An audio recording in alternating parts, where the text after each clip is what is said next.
Charlie Kirk's death raises fears of beginning of a darker chapter for U.S. violence.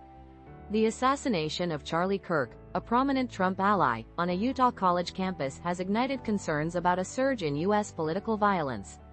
This incident follows a string of attacks, including assassination attempts on Donald Trump and arson at Governor Shapiro's home, highlighting a dramatic increase in both plots and actual acts of terrorism and targeted violence in the first half of 2025, a nearly 40% rise compared to the previous year. Experts point to a climate of growing civil unrest, fueled by widespread dissatisfaction with government and political parties, a loss of trust in institutions, and the increasingly polarized nature of media and social media ecosystems. This rise in political violence mirrors the volatile atmosphere of the 1960s, but with the added dangers of social media's rapid spread of radicalizing ideologies and the easy accessibility of lethal weapons. Experts note that perpetrators often aren't initially committed ideologues, but individuals with underlying risk factors that are left unaddressed. The ease of radicalization online shortens the time available for intervention. Furthermore, the fragmented media landscape and algorithms that amplify polarization contribute significantly to the problem. The nature of the violence is also evolving. While historically linked more to the far right, current attacks span a wider ideological spectrum, targeting various groups including government entities, immigrants, and religious and minority communities. The response to these attacks is critical. Condemnation alone is insufficient.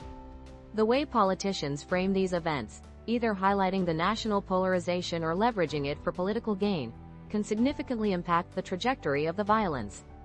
Following Kirk's death, calls for retribution from the right raise further alarm and heighten the risk of escalation. Prevention is key. Experts advocate for a public health approach, identifying and addressing risk factors through intervention programs. However, funding cuts for such programs at the federal level leave the nation vulnerable. Building cross-political relationships, fostering understanding beyond partisan divides, and investing in preventative measures are crucial steps to mitigate the rising tide of political violence in the United States. In our next story, Bears at Lions predictions.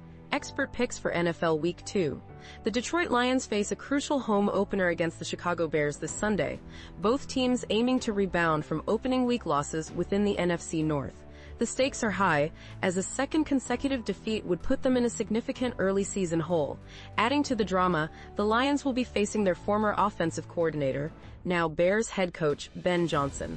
Lions head coach Dan Campbell emphasizes the friendly professional relationship he maintains with Johnson, but makes it clear the focus is solely on securing a victory.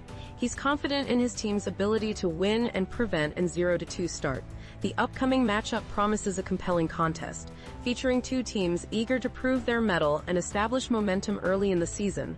The Lions' performance will be closely watched, particularly given the added layer of intrigue surrounding their confrontation with their former offensive coordinator. In our next story, NASA's Perseverance rover discovers ancient microbial evidence in Jezero Crater Rock Sample.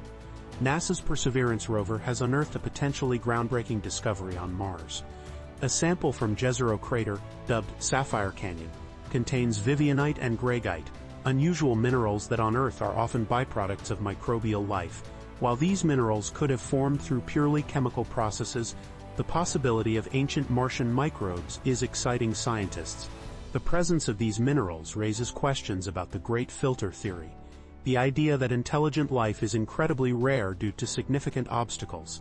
If life existed on Mars but eventually died out, it could suggest a major hurdle in the path to complex life. Conversely, the discovery of even simple past life could imply a universe teeming with life, albeit not necessarily intelligent. Further analysis is crucial to verify the findings. Scientists emphasize the need for caution, noting that contamination or limitations in current technology could influence the interpretation of the data. Bringing the sample back to Earth for detailed laboratory analysis is the next major step. Ultimately, this discovery, while still preliminary, represents a significant leap forward in our search for extraterrestrial life.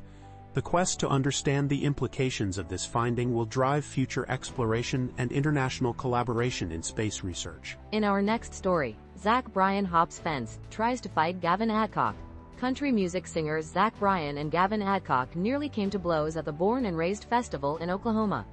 A pre-existing feud escalated into a heated confrontation caught on video, showing Bryan shouting at Adcock from across a fence, even scaling it to get closer before being restrained by security. Adcock, while clearly angered, did not retaliate physically. The conflict stems from earlier social media exchanges. It began when Bryan publicly criticized a fan, a comment that Adcock viewed as ungrateful and disrespectful, particularly towards a 14-year-old. Adcock further criticized Bryan's online demeanor and questioned his character in a podcast interview. This incident is only the latest in a string of publicized feuds for both artists. Adcock has had public disagreements with other musicians, while Bryan's most prominent conflict involves accusations of emotional abuse from his ex-girlfriend, Brianna Chickenfree. The confrontation at the festival highlights the volatile nature of their public personas and underscores the ongoing tensions within the country music scene.